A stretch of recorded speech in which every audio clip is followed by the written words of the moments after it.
Got it? Turn this off. Good. All right, so. Titus VanHook. Bentley Fisher. Are we going? Yeah, I think we're going. Titus. Yes. Hi. Hi. It's so good to see you. Good to see you, Tom. I'm so fond of you, really. You know, it's we've had a great kind of connection over the years. First of all, way back at Waterfront, Yes. and then introducing you to the yacht work, Yes. and then you went off to Colombia, That's right. and then you wouldn't leave me alone. You know, Tom, when I met you back at Waterfront, you know, I had almost no acting experience. Really, I didn't know that. Yeah, none. I started off in undergrad when I was 22. Mhm. I had an art requirement that I had to fulfill at Pomona College in Southern California. Mhm. And I took intro to acting, and I had this amazing teacher, Black woman teacher, African American woman from she graduated from USD. So she was classically trained. Right. She came in and she basically just like let us explore and let's do all these things, you know. Mhm. For me, my entire life I was as an athlete. Yeah. And so it was a lot of just like working out, and you know, back then, you know, my body I was built. I remember you said a lot, I was not in my body at the time. Yeah, I remember that very clearly. Yeah. And so I started there, and then I came to Waterfront because I had such a good time in this class. And I remember thinking I have to find a way to become an actor. Like I didn't know people actually do this for a living. I mean, like, well, they do it for a living, but I know people can like make money, and people like me can do it. Yeah. So I searched classes and was working at Home Depot at the time, and found Rachel. And then, as a matter of fact, I think before I had a class with Rachel, I had a class with you. Really? Yeah, I didn't. You were actually one of the first classes that I had outside of school. Yeah. And I just remember, honestly, you know, it was so funny. I have to say this because when we started the class, you said you start off with swings. You like to swing. I was like, what does he mean by swing? I am so. What if I signed myself up for? We're gonna be swinging in class. It's like, did I miss something? Did I miss? But no, it was actually one of the most rewarding parts of my Waterfront experience, because it allowed me to kind of learn different characterizations, different qualities, different energy pools that I can use in my art, my work. And that was back in 2000. See, I was 23 at the time, so that was probably 2015, 16, maybe. Yeah. I think it was probably 2016, because that's when I came back from Barcelona. That's right. And stopped directing for a while. Okay. But yeah, that's so interesting, isn't it? I mean, it'd be interesting to know also, when we're talking about Waterfront, we're talking about Rachel Adler, who's a wonderful teacher, teaching the Meisner work. Yes. Right. Yes. My foundation was definitely in Meisner. A lot of repetition. Yeah. And that the repetition stuff like opened me up. I remember, because it's just taking energy from somebody else and just kind of giving it back to them. But you know, it's like the figure eight that we talk about. Yeah. So it's all it is just figure eight, taking stuff and learning how to be affected, and then sending something out based on how you're affected. And that kind of like just made my heart do this. I was like, I was letting everything affect me. And I was going into Home Depot, and we had these concrete floors, and everything was very hard, and people would come in, and I remember just receiving all of this energy now that I had learned to kind of close off and do my job. Now I'm being affected by everything. So that kind of work just did this to my chest. So that year, 2016, it was 2016. Yeah. That year definitely, it really changed like how I viewed the world, how I viewed myself as an artist. I believe I became an artist that year. Like, it was the very beginning of my artistry. I remember that very clearly. You know, and I also remember saying to you, for such a sensitive, wonderful man, why are you not in your body? Remember? It's like you were off the floor. Remember? Yes. Like, We talked earlier about him sitting in the smaller chair because he's so much taller than me. But he referred to his tall legs. Yes. Which you were not in your legs. Yes. And so it was very interesting to experience that. Now I want to hear after that too, but I want to just catch you on this because one of the things that I've always said is that I believe that Meisner work is a wonderful foundation and preparation for going into the Yat work. And the work that we're developing. Would you agree with that? I would agree. And it's been a while since I've revisited the Meisner work in my head. But I think that the classes definitely complemented each other. I remember hearing a lot of similar things with the Yat work that I heard from Rachel Adler. Again, we talk about this figure eight. Meisner. What is it? Something about believing something in imaginary circumstances. I forgot what the slogan is. I forgot what the slogan is. But I remember that the Yat work definitely helped me to color my work within Meisner. Within the Meisner training. And I had a lot of creative ideas that I was getting from the Yat work, and it was very foundational. We were doing, I think we started off with like just music. We did music. Creating the inner resources, being allowed to experience new notes inside because of the music. Exactly, right? Exactly. You gave us the assignment of finding music that we associated with. Was it it wasn't Inner Attitudes yet. I think it was more associated with sensing and the various degrees of sensing, and that work's really grown since that particular time too, as you know from my work even last summer when we were together in the East Coast, right? That's right. No more cubes. No more cubes, all spheres and all that. But yeah, being able to experience the different reservoirs because of that. But what is so wonderful about good master work, right? Which I saw at Waterfront. I've also seen Meisner representing that, just like the things where it's repetition, but not really there, but the figure eight of the repetition, it opens you. Yeah. Exactly as you say, your heart opens. And it doesn't open you just to see. Right? It opens you to be seen. That's right. And I think that's what you're talking about. That's exactly what I'm talking about. I've had several just vulnerable moments in there, and being seen sometimes is terrifying when you haven't been. No, seriously, man. I'm now working as a bartender downtown, and I'm now in a space where more people are seeing me. And I'm out, this work has completely opened me up. And I'm like, I kind of miss being invisible, I mean, nothing wrong with that, but there was this thing where I could just kind of close off and do what I need to do and go home. And now as an artist, as someone who networks with people and makes connections and all that kind of stuff, I have to be seen.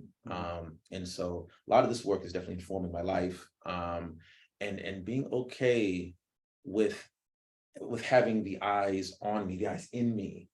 It's a very vulnerable experience, and it's kind of like you have to kind of trust that you're going to be okay, and then trust your audience, trust the people. But yes, it's very much of that. And I think that's a lifelong process too. I mean, constantly being open. I remember when I was a child, the last thing I wanted to do was be seen. I would walk down the streets and my great wishes, could I be invisible? So I could go in people's houses and see what they were doing. I could see them, but they couldn't see me. Right. Yeah. That changes, doesn't it? Right. Oh, very much. Because you don't see unless you're willing to be seen. And that's the deal. So this trajectory is so interesting to know that you didn't know you were going to be an actor, and then you were there and you found this work and the Yat work and making it your own. And actually interesting for me, because when I met you is when I really started teaching. I mean, I did this work, but I did it through directing of theater. So you've been around as that work has transformed, which is really exciting. I'm so honored. So go back to the trajectory where you were. That's great. So there you were. You did that. You didn't know that you could make a living that way. Yeah. Or that you could make, because what I see with you and the way we work recently, not just make a living, but make a change. Make a change. Yeah, make it, no, seriously. I have two thoughts and I'm gonna try and do both because sometimes my brain does this weird thing. But yeah, make a change. I think, and I'm a spiritual man. I think I'm a man of God. I feel like if I was not, well, I might have been in another world a pastor of a church. My dad's a pastor. I know. You know that that's the case with me too. Yeah, yes, right. That's what we talked about. I was actually offered a church, Unitarian church, and for a week I was going, minister, director, minister. But anyway. No, right. I mean, and just real quickly, I've had a couple of chances and opportunities to speak at my dad's church, and people found it very, very inspiring and very motivating and very informative about God's word. But I'm very attentive. Anyway, I think the point I'm trying to make is that I'm focusing on, I think, the change that I can make, and not necessarily directly, but I'm trying to equip myself now with tools to be able to do that. And where was I going with that? Can you repeat what you said? We were talking about working not just to make the money, you can make a living, Yes. but what I've always but the reason I was asking that is because I've always experienced that part of you, the spiritual part of you. Yeah. I've always seen that as a wonderful thing. I've also seen that sometimes as a conflict. Yeah. So we were talking about making a change. Yeah. Making a change. So, okay. So, and I say that because I was, I was either going to be a pastor or do this work. And I feel like this, like my audience, the one I'm able to create, it's my pulpit, it's my church, it's the way to kind of communicate things. And I think that that's what I was put here to do, in a very strange way. And I don't want to sound self-righteous, but That's not self-righteous. it just, but when you start talking about these large ideas, it can be, some people can kind of, Well, we're so afraid of large ideas. We are. I think in a way I still am. And I think it's okay to be afraid of those ideas.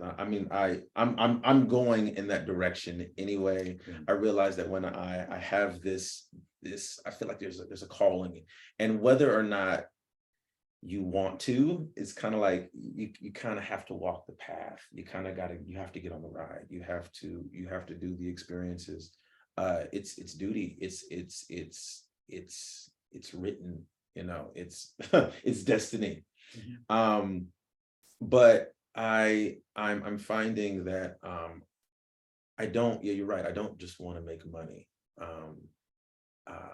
There is normally something deeper there.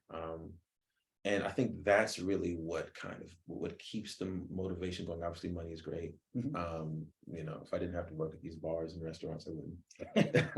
If I could just do this, when I get to the place where I could, make some money and do that, that'd be great.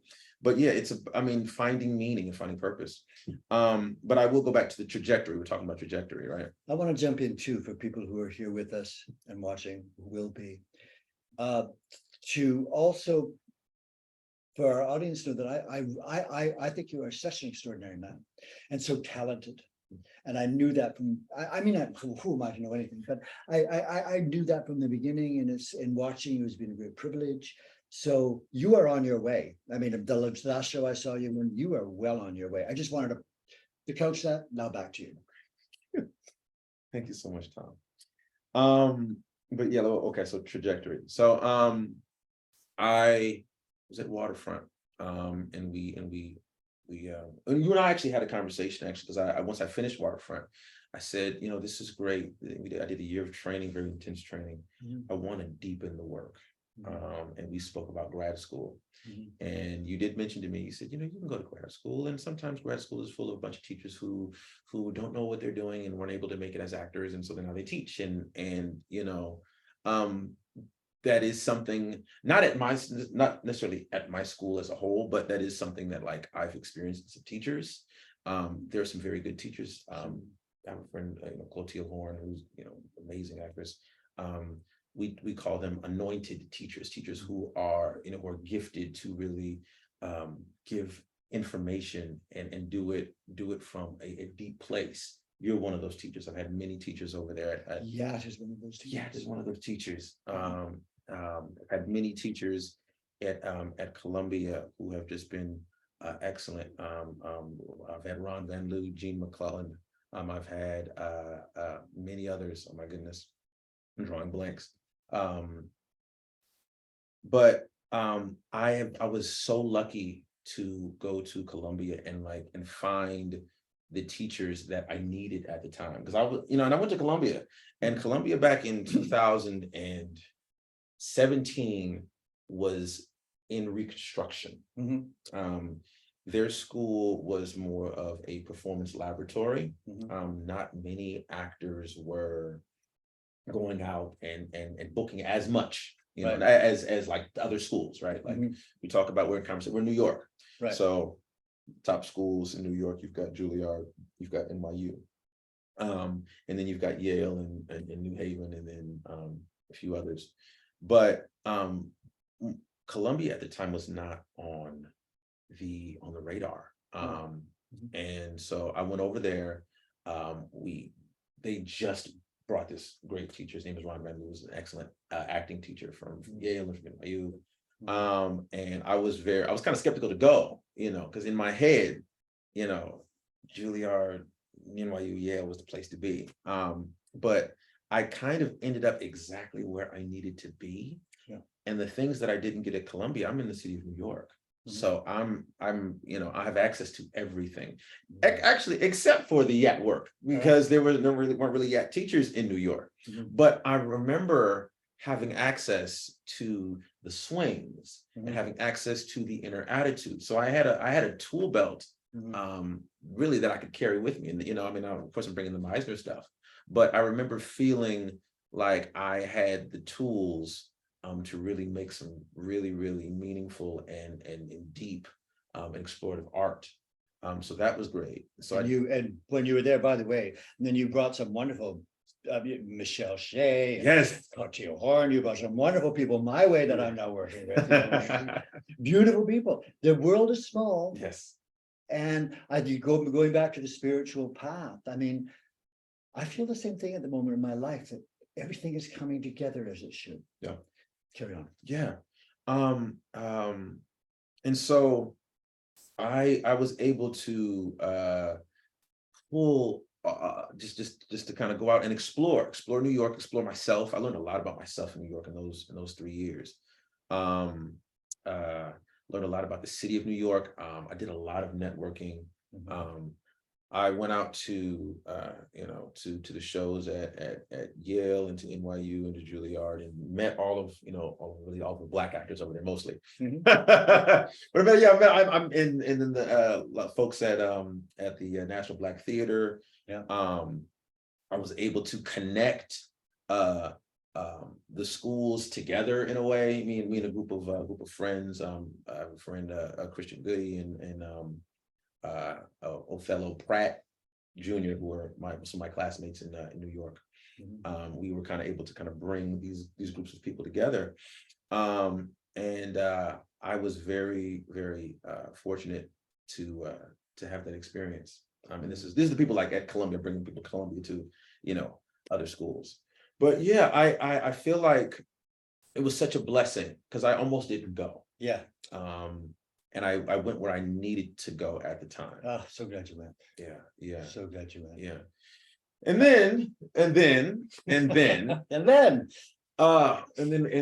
year 2020 hit, and we had a pandemic. That's right. We had a pandemic. And so I feel like I don't know. I don't feel that way now, but at the time I felt a little gypped and robbed of certain experiences, and I know it was a global pandemic. Yeah. So everyone was affected, and many people lost their lives, and so I take everything into perspective. Right? But it felt like I didn't get the complete grad school experience, because when you're in my program, you have a third year showcase. Yeah. I didn't get my showcase. I didn't get my launch into the industry. Yeah. And we tried to put something together. We did our best. But because we didn't quite have, we were like almost there, but because we didn't quite have the reputation, if we had like if we had 1 or 2 more years, we could have had what we needed to still really have a launch, like a soft launch. But we didn't have it yet. And so we put together like a virtual showcase, and it didn't really land. It was good work for us, but it didn't really land for the industry. So, a lot of us ended up not having agents, not necessarily making the connections, not going to LA to do that stuff. But what we did learn in the process, a lot of us, was how to create content and do self-tapes. So, nowadays, because of COVID, we were sending in self-tapes from like 2020 to 2022, and still today, everything was self-tape. You're not going into the rooms anymore. You're not, if you have a film audition or television audition, you can do it from California. They don't, stay out of the room. So we learned how to make high quality content from cell phones, how to light, how to make sure the shot is good, how to make sure the sound is good. I have a boom stand with a microphone now. So when I do my self-tapes, I just put the microphone over my head above the shot. Yeah. And and so I feel like I'm actually I'm producing my own stuff now. And it's really rewarding actually to be able to create everything. Now I still think it's a lot of work, especially for folks who don't have the training, who don't have the experience. I mean, I just got lucky that Columbia bought me a self-tape kit with lights, full of with everything, so I can do all this stuff from my living room. But I was able to now use this experience, all of it, and go out and create stuff. And I feel like if I had gotten my agent and whatever, and or manager, and gone out on auditions, I could book something and then just start working and just be working. Is there something else in that too that I want to ask you about? Things being meant, maybe nothing's meant, maybe everything's meant, but being able to embrace it. Is it possible that it was better for you creatively, not just having the equipment, know how to do it, but in terms of, for instance, the work that we'll get into that you're doing now, right? Not like I remember going to neighborhood playhouse and hear stories about someone doing their thing, and the next day the agent calls them, and then 3 weeks after that they're a superstar, right? Right. A lot of it happens, right? But is there something about the fact that because that didn't happen, not only did it teach you the technical thing, but it actually took you into an inner experience where you are not, it's so easy for an actor just be at the hands of everybody else in your training, and you soon forget why you're doing it because you're just out there in LA trying to get a job. That's exactly where I was going. So no. I interrupted you then, didn't I? Yeah. But thank you for asking the question. That's exactly where I was going. I felt like if I had gotten the agent and I had gotten the manager, and I'd go off on all these auditions and probably book and start doing things. But exactly what you were saying, I felt like I could be at the hands of everybody else. And I think I don't want to disrespect any actors, but sometimes that's kind of, if you're just an actor, sometimes that can happen. That can happen. And I'm learning now, and because I think you're right. I think it was meant to happen that way. And I think in the grand scheme of things, it's like, I feel like God is telling me, look, I've given you a lot of gifts and talents and skills, and it would be such a waste for you to just go out and be at the hands of everybody else when you can be creating stories, when you can be writing, when you can be directing, when you can be doing all these things. Oh, it makes me feel, listening to you, that makes me want to cry almost. It's very beautiful, of course. And what a privilege that is. Right. And so now, and it's a privilege. Yes, it's such a privilege. And it's what's the word? It's kind of like, because at first I didn't think it was a privilege. No. Because it's like, you were cheated. I spent $2,000 at this school to learning how to act. Right. And now you tell me I don't get to do any of that. but what I'm learning is I get to create opportunities. I get to make, I get to collaborate. I get to create opportunities for other people. Yeah. I get to tell my stories from my perspective.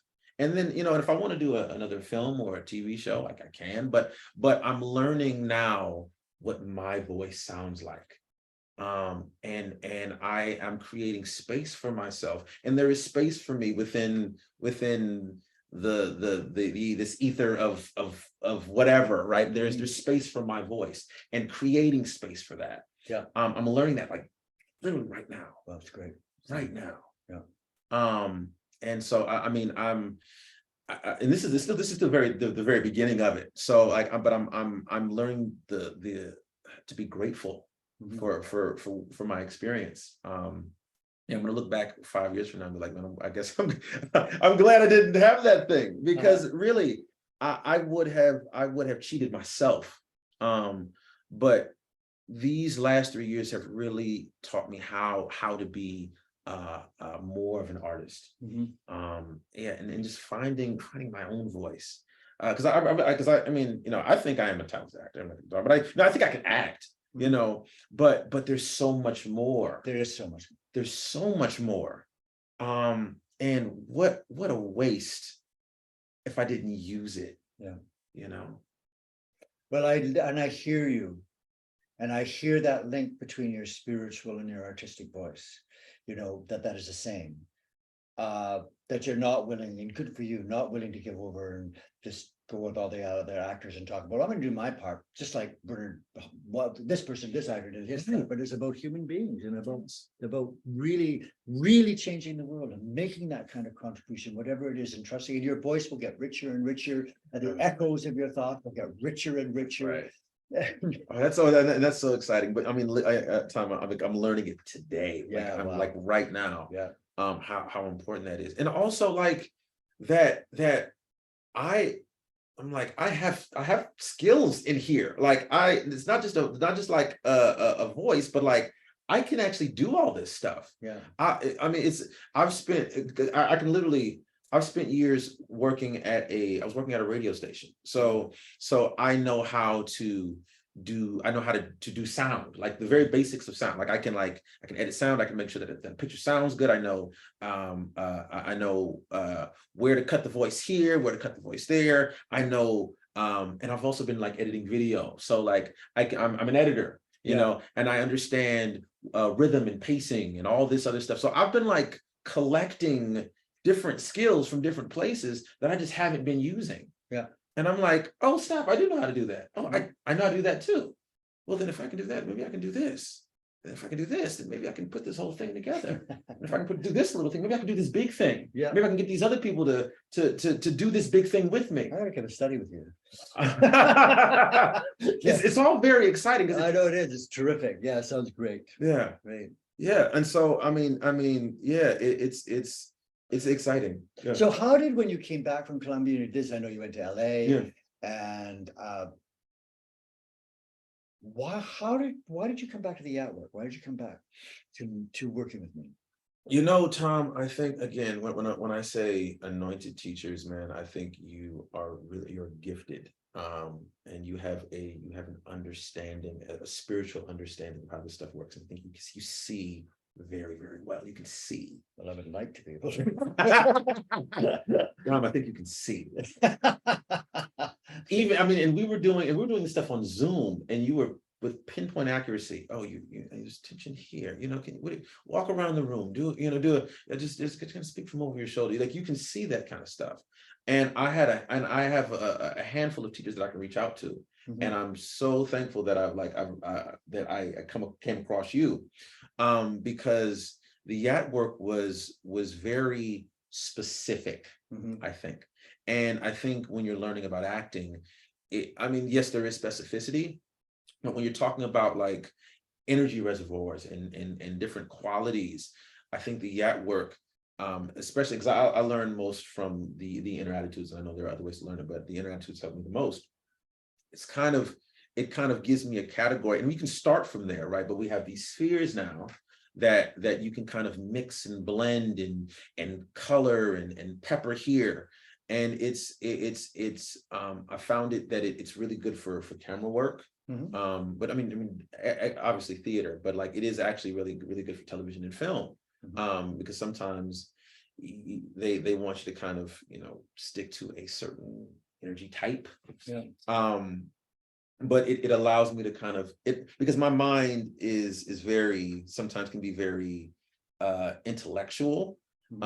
And having different categories kind of helps me. And then once I get the main colors down, then I can start shading and taking a little this and adding that to that, and then now you have a beautiful sunset. You know what I love about this is in terms of like nothing is a commodity. Right. Stanislavski said, right, at the end when he finished, he said, "Oh, please don't take me so seriously." Oh, he actually used the words, "I beg you, grow, change." And with any kind of work, Meister work, Yat work, with Hagen work, any kind of work, people hold on to it, right? And I'm saying the same thing with the Yat work, and I haven't held on to the Yat work actually, because finally it's just changing in me. All these fears and things you're talking about is the same with you. Never hang on to it. Right. It's not a commodity. It's not something that's precious. It's something that's growing in you. So I saw you in a show at Aurora Theater, which is a very traditional theater. And I knew it from ages ago because they asked me to set up their play development program many years ago. And I went and saw it. It was very good. That was a very traditional experience, though. Tell me about that experience. Well, let's see. That was a few months ago. It was in March, and it was traditional. For me, it was special for me actually, because I hadn't stepped on stage in 3 years. It was a great role, boy. Oh my gosh. Like the stars kind of aligned for me in that one. But I hadn't been on stage in 3 years. And so when I got the part, and I read the script, it's Paradise Blue, by the way, by Dominique Morisseau. I was actually quite scared of that role, actually. It was because, I mean, me and the character are different. And I want to ask you about that. Because I have felt as your teacher that sometimes you were afraid of the darkness. Right. And that you had a responsibility, and I don't know whether it comes from your family or your father or whatever it is, to be good, to be there, right? I hope you don't think I'm being too personal. Right. But that role was a great challenge for you, because it was saying, excuse me, Titus, you can't stay there. You're going to have to go. You're not going to be judged as being good, kind, whatever it is. You're going to have to go deeper. You're going to have to go into that dark place inside of you. And I hope that all your teachers in the Yat helped you go there. How did you feel about that process? And how do you feel you did? Good question. And I want to say, how do I feel about the process? Because that always, like, I have 3 different ideas going on in my head, but hopefully I didn't lose one. I, as a person of faith, right? The reason why I wanted to expand my art to something, that may go beyond traditional, like church or Christianity, is because we don't oftentimes, it's not a good thing to go into those dark places, right? Or to explore art, to explore like artistic expression that may come from a place of darkness, right? Being afraid of the dark. Everything is more happy, and sometimes you do talk about those things, but I feel like there can be hesitancy from the community to go to those places. And what I was really excited about for this role was that, you have a troubled man. He's got trauma from his family, from his father. This is the character that I'm talking about. His name is Blue, Paradise Blue. He's got trauma from his father. His mother was a victim of domestic abuse. He's got a drinking problem, this character Blue. And he's got demons. He's got spirits that torment him and that won't leave him alone. And so I was a bit apprehensive to definitely to go to that place. And not because I don't have those experiences, but because I know that they're in there somewhere, and I'm afraid that when you dig around and you look, what are you going to find there? And what does it mean? And does it mean anything? And so yeah, for a while I was definitely afraid to go to those places. And then, and how do I look? Is this authentic? And all those things. I was terrified. But you have a really good director, a really good cast, a support system. We're all lifting you up. But it's a lot of, and it's a lot of like shadow work in also when going to those places, and then kind of coming back to center after you're done. One of the techniques that I have is, for coming out of a role. Michelle Shea actually gave it to me. She says, that I can stand and breathe, and then imagine that I'm surrounded by Teflon, right? I'm surrounded by Teflon, and then like when I'm done with the character, I put myself in this Teflon and allow the kind of like the energy to come out of that space, just kind of come out and kind of sit in this Teflon and just breathe. And so I was doing that, daily, because that stuff can wear on you. I mean, he has manic episodes in the play. There's domestic violence in the play. And he's trying very hard to hit the perfect note so that he can get rid of these demons, and he can't find it. He can't find it. He's got to keep trying to find it. And so you ask, how do I think I did? That may not be a fair well, question. here's the thing. Yeah. My best. I did my best. You sure as hell did. I did my best. And, I try not to even think about how I did. I use my tools. And what I meant when I said, how did you do? I don't mean result. Right. I mean, how did you do with the process? Yes, right. I think it's absolutely what you're telling you, what you're saying. Exactly. I followed the process. I mean, the scene study stuff, the mix of inner attitudes, where he lives, where I think he lives. Yeah. And then just kind of putting it all together. It was the character plays the trumpet, so that was one thing I was worried about. Is like they had me fake playing the trumpet. I was miming the trumpet, which is something I was a bit concerned about.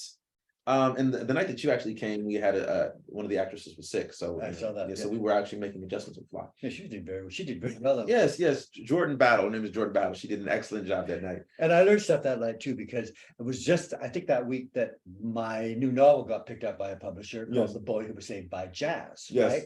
And so I was like, oh yeah, right. Yeah. I was like, it was like, I was kind of rewriting some of my book. Thank you very much.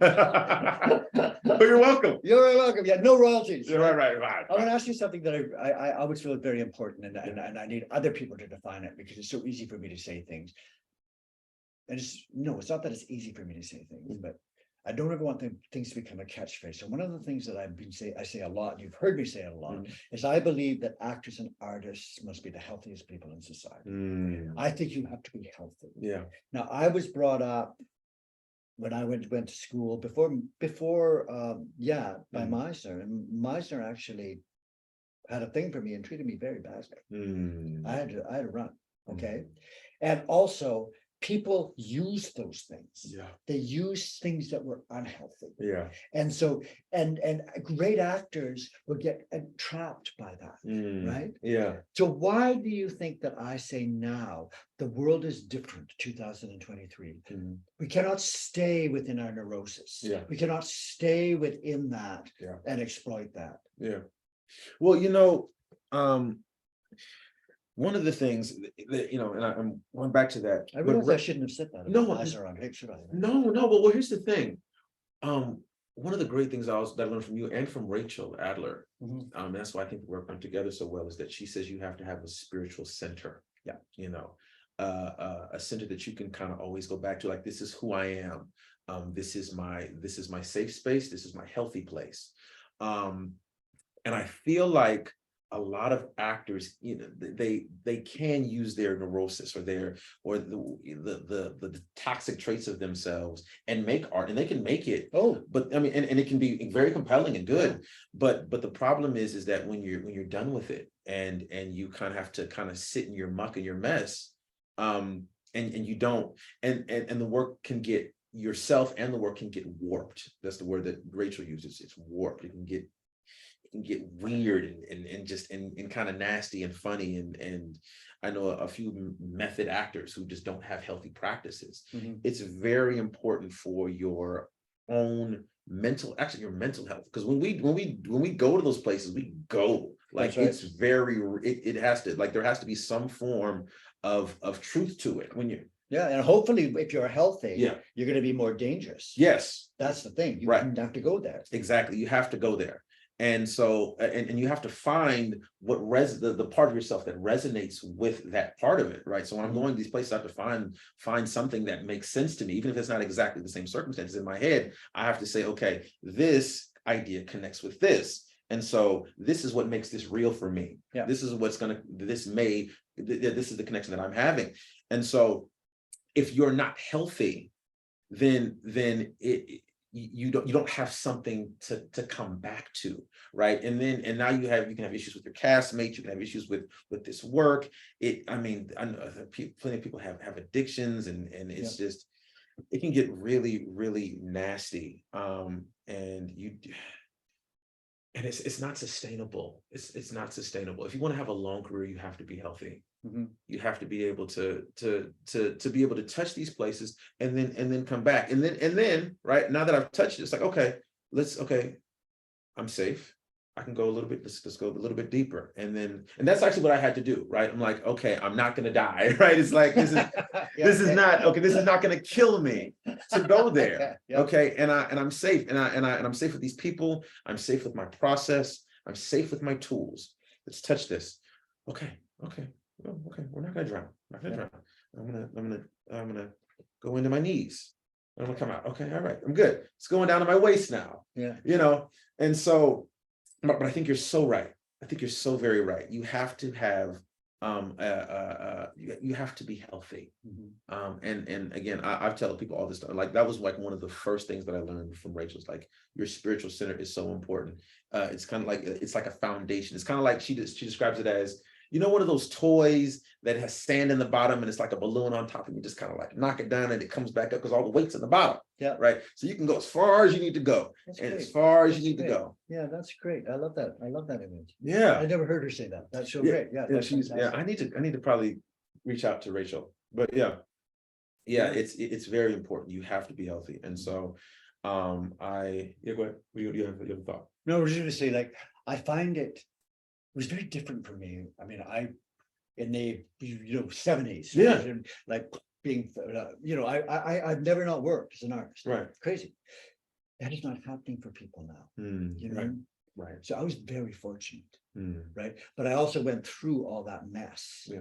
I also went through, even, I was running a professional acting program at a university when I was like 27 years old. And I was not very good.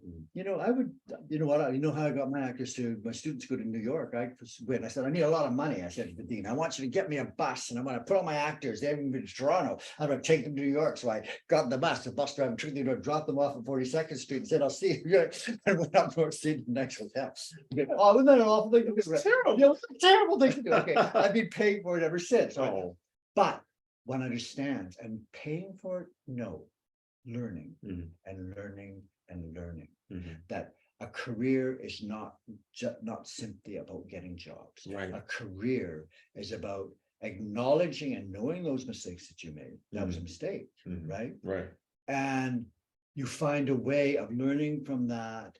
And I feel so badly for an artist who has to rely on everybody else to be liked, to have the parts, in order for the career to happen. It's like that wonderful book, The Mystic in the Theater. Oh, yes. It's an incredible book. Such a good book.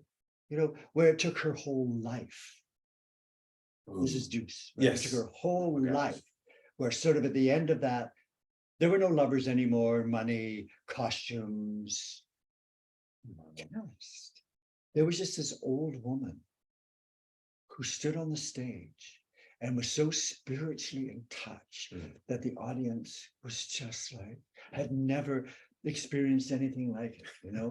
Don't you want to be that? Oh man, and you know, it's so funny because I remember reading that book, and she says, how in the world do actors go on stage and do this 8 times a week? Because it takes all of you in order to be able to do that. And I remember being very much inspired because I'm like, you know, 8 times a week is hard, it's the business, but to know that there is a like that can be reached, right? That the two, this and this and this, can all be working together at the same time, but you have to be healthy. You have to be, your body has to be in a space, your spirit has to be in a space. You have to be in connection with the divine and with this way and this way, all 3 ways in order to get that going. It's and right now I think there's a movement towards mental health and increasing people's mental health and making sure that people are healthy. Because I mean, certainly back in the 70s, I don't think that was as much of a thing. No. But I think you're very much right in that. I mean, you have to make sure that that's taken care of. And another thing that I'm thinking about is that it's important to make those mistakes, right? So that you can learn. But the important part is that you learn from them, right? So that you take from wherever you are in your understanding, and you drop those people off in New York, right? That was wrong, right? But you know, had you not done it, a lot of them became very good actors. Right, they did. There's and that. I actually got an email from one of them, you know, who heard this broadcast that I did. He said, "Tom, thank you. I'm still swinging." And Tom, so moving. She said, not only that, she said, "Thank you for allowing me to see the world through fairer eyes." What a beautiful thing for her to say. Wow. You know, the other thing too, I just want to say also, we talk about this, we talk about health, we talk about contribution, we talk about being of service. I also think it's very dangerous to hide behind that. You know, what I'm saying is that oh, I am a good person.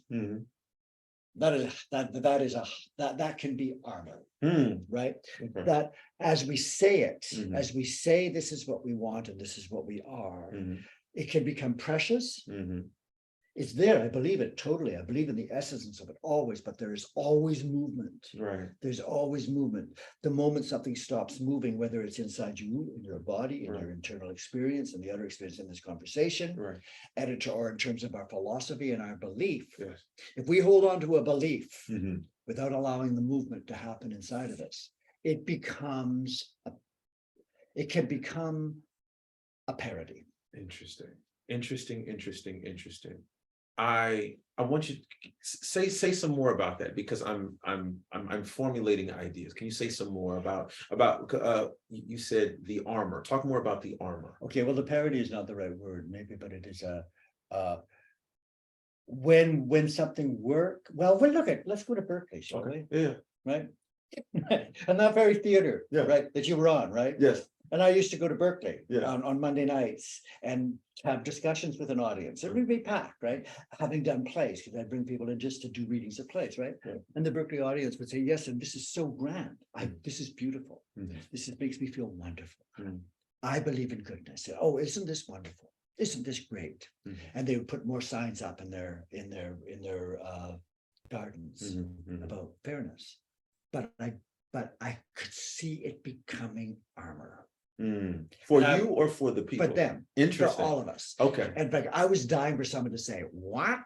What about the other voices? What about the voices that we don't agree with? Yeah. What about all of that stuff? What about the things that we call shit? Why is that not actually on too?" Interesting. You know, that's what I'm saying. Interesting. You know, Tom, yes, I agree with you. You know, and I think as a person of color, I think because I have to be careful of the armor too, but there is as a Black man, there's a lot of movement. There's a lot of movement, especially stepping on stages where the audience is going to be predominantly white, predominantly old, right?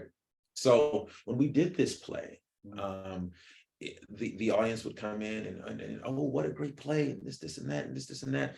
And it's like, you know, we're talking about mental health, we're talking about gentrification, we're talking about domestic violence and all these things, and oh, what a great play. And it's like, well, these are, these are things that are like real. And go out and think about, it, and because it's not always nice and happy and roses and lilies. It's like these are like real things. It's not good enough just to say, well, this is bad. Right. Exactly. Go do something about it. Go contemplate it. Right. Go use your creative brain to say, well, what about this? Let's talk about it. Let's do something about it. And I think, what do I want to say about that? Because I have many different ideas. Armor. Because I think that can happen. And I think it can happen when it comes to ideas of race, of gender, of heteronormativity, LGBTQ plus communities, right? I think that there's always, in addition with maybe the celebration, there's always the discussion and where do we go from here?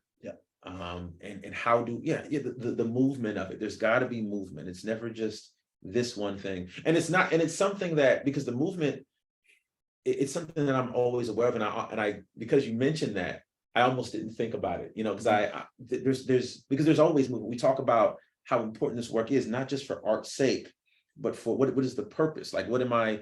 How do I make a change? We talked about change, right? And change, there's got to be movement.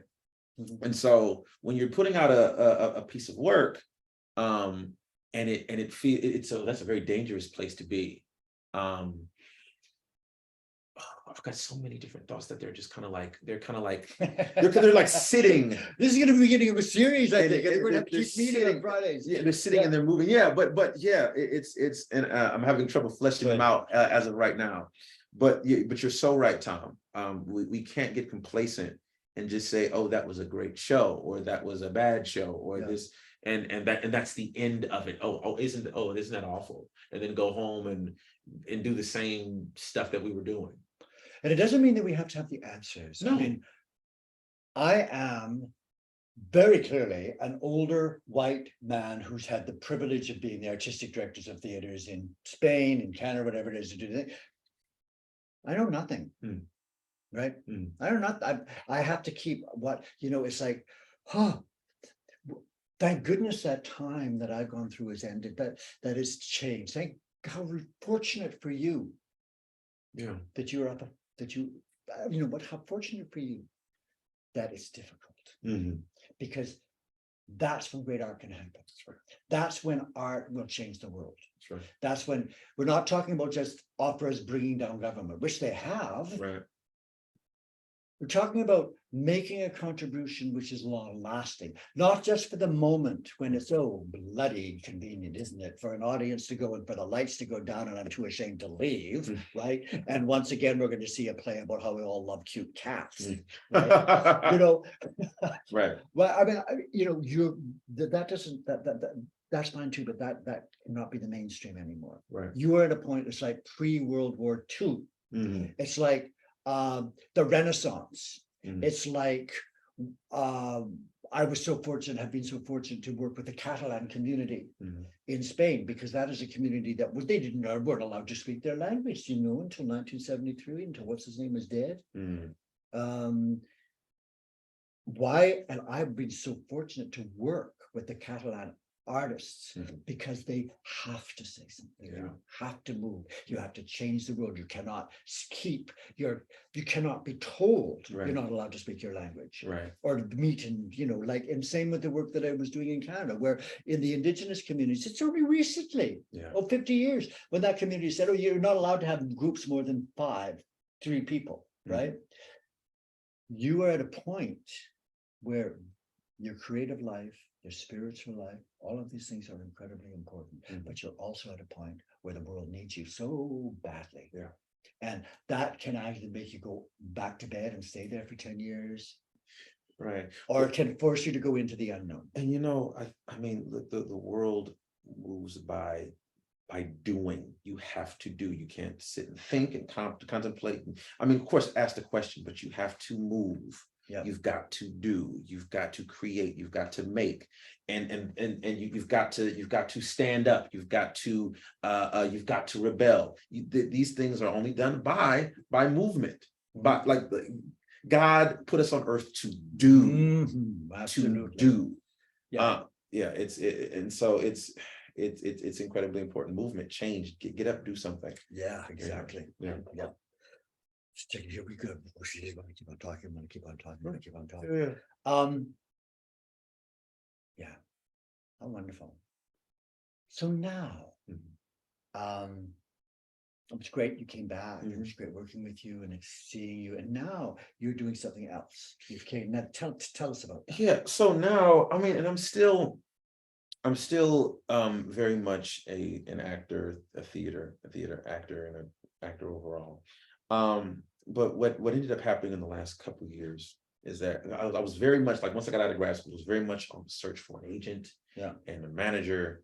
And I'm like, I gotta get it. I gotta figure this thing out. Yeah. And I remember I was having a conversation with a very good agent, actually, who became a friend. Yeah. His name is oh my God.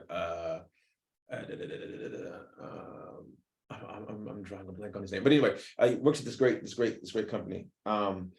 And he was trying to give me advice on how to get an agent and this and that. And there just came a point, because I was very close to, and I've also had to say no to a lot of agents that I just thought were some of them were shit. Some of them were shit. Yeah. And some of them weren't going to treat me how I wanted to be treated, what I thought I was worth. Yeah. And so I said no to quite a few. Yeah. And that's integrity. Absolutely. Yes. So many actors say yes to the first one, and then it's a downhill. Oh my gosh. And I can imagine, had I said yes to some of them who were just like, who I just don't think I would have been just another number to them. And I'm like, I know my value. I know my value. And these people didn't understand that. I don't think they had a sense of what that was. And I'm learning now that the work, like, if you want to be hired for something, or you want to be, part of someone's project or whatever, it's that you're going to have to do the work up front, and people will want to collaborate with you based on the stuff that you've done, not what they think you can do. Right. It's so hard. The industry is flooded with artists and talent and tons of people that look the same. And it's gonna be the uniqueness, the you-ness that's going to get you to work with certain people, are going to get you to collaborate or partner with certain people. And so I was realizing that I was having all these meetings, right? I'm trying to reach out to people and send them my self-tapes and my reels, and nobody was biting. And it's because they can't see that they can't see the vision. They can't see it. I'm just sending them this stuff and they're like, oh, that's great. Do you want to do this? Okay, no, that's not going to work. It's not going to work.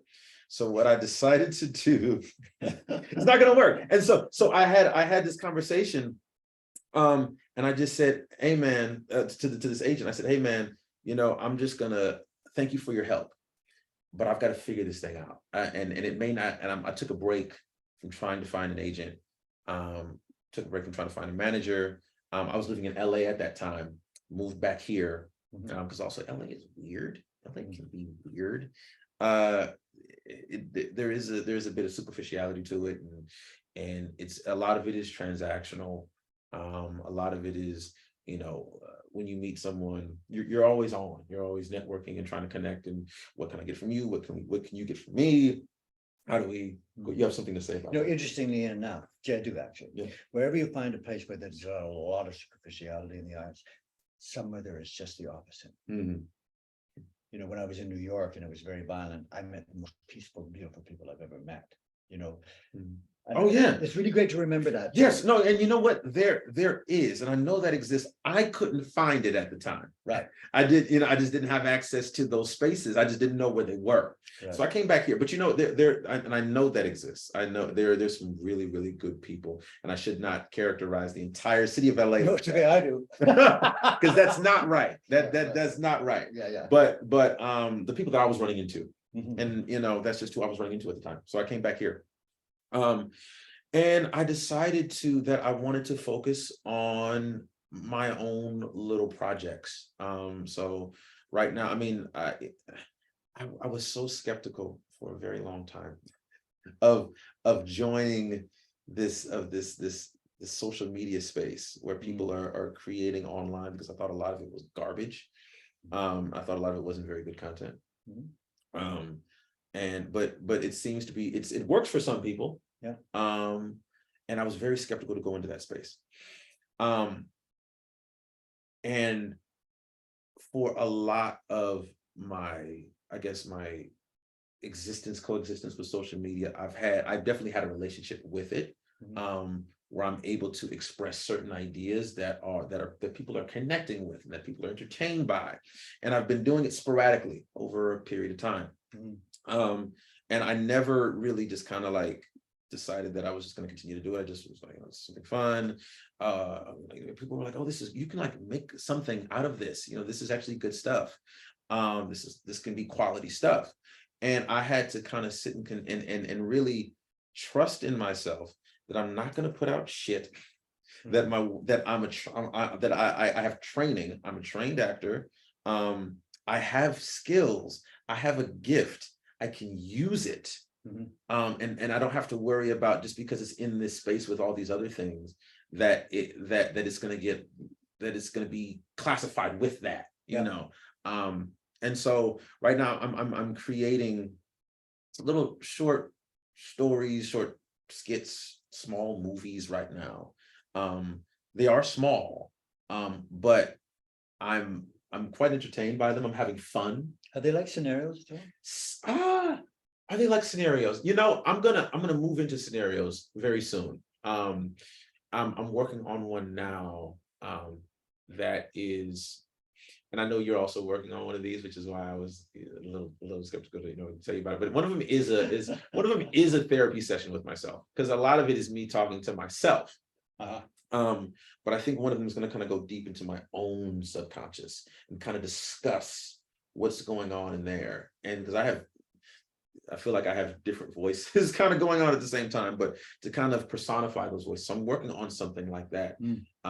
It's a bigger project, and I want to film it like a movie. Wow. But those are the, like, I'm because I think there's value in my story, and thank God I have access to the knowledge to get the signals out of my head and to put it onto something that people can consume. Yeah. So those are the, I'm working on little skits, little scenarios. I just went viral on Instagram. I know. 3 days ago. That's incredible. Go right, yeah. It's so weird. Tell those people. It's so freaking you went weird. viral. I had one viral video. Okay. I had one viral video. It gained me 1,000 followers on Instagram. I've got. So it gave me 1,000 followers. So now I have 2,000 followers. Hey.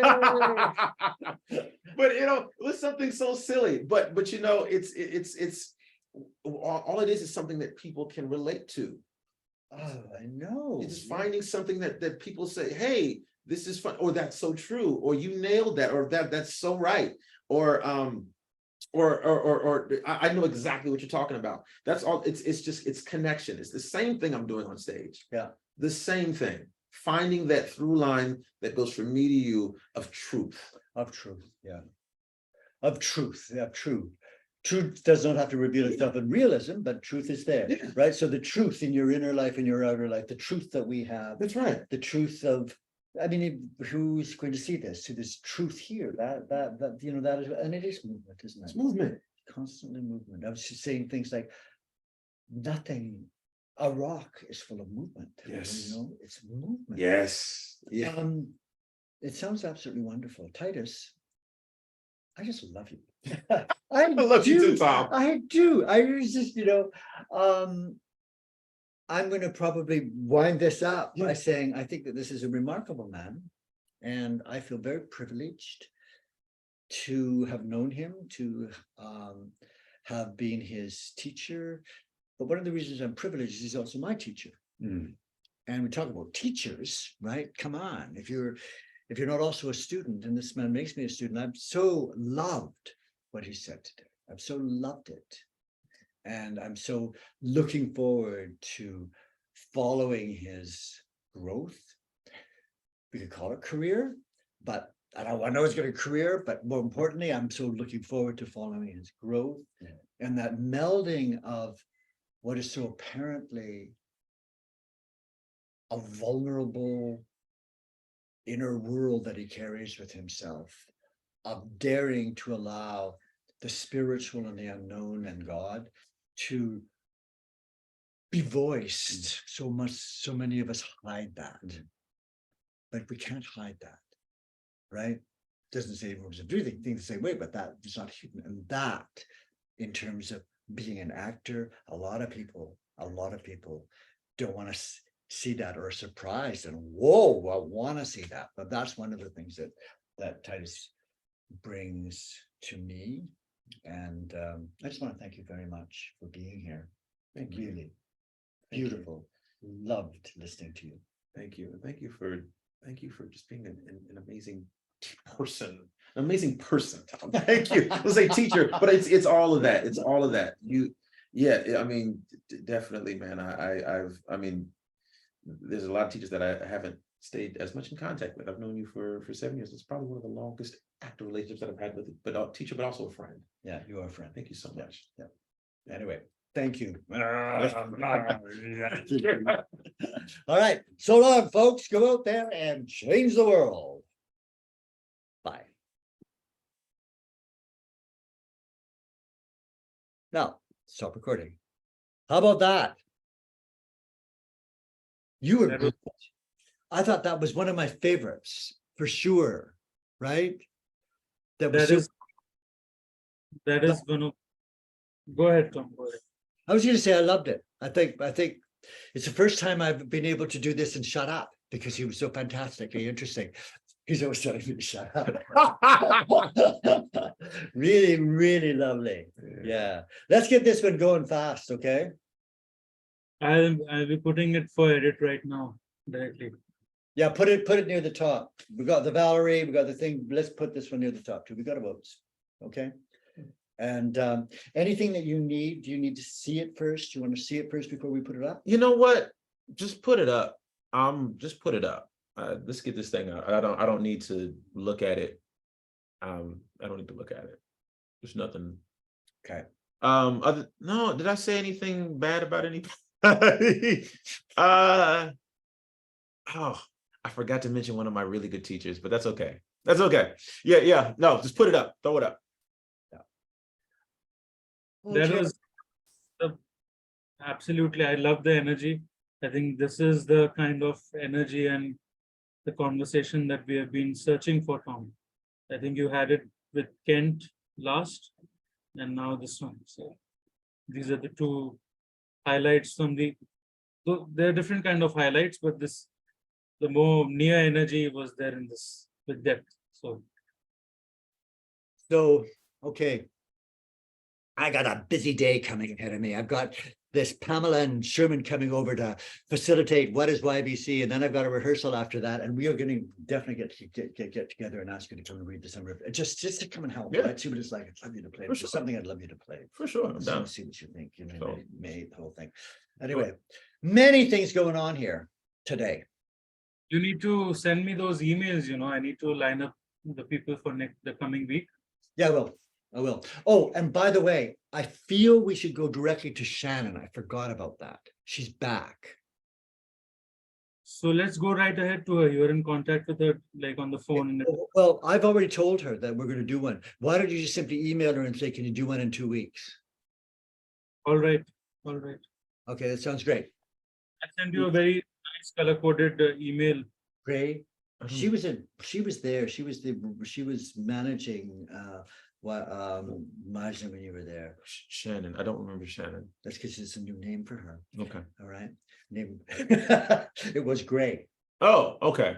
Great. She was managing over Yeah, at. she was a student. She went through all of the Majda work and Uh-huh. she's doing thing. And now she's got this place in France Okay. where she has developed a retreat. And apparently one of the rooms is called the Yat-Bentley Fisher Room. We can all go there and create art. And then the Hmm. other good thing is that Pamela bought a house in Oakland. Okay. And one of the reasons the house is the studio there, that is going to be the new home for the YBC. Okay. So all kinds of things are happening, and we are hearing it first Excellent. on the TBF network. Very nice. They used to call it the TBF network, the big fellow. Okay, The big fellow. the big fellow. The big fellow. All right. Goodbye. Bye, Tom. Bye, All right. Titus. All right, Maksha. Thank you for having me, man. That is so great.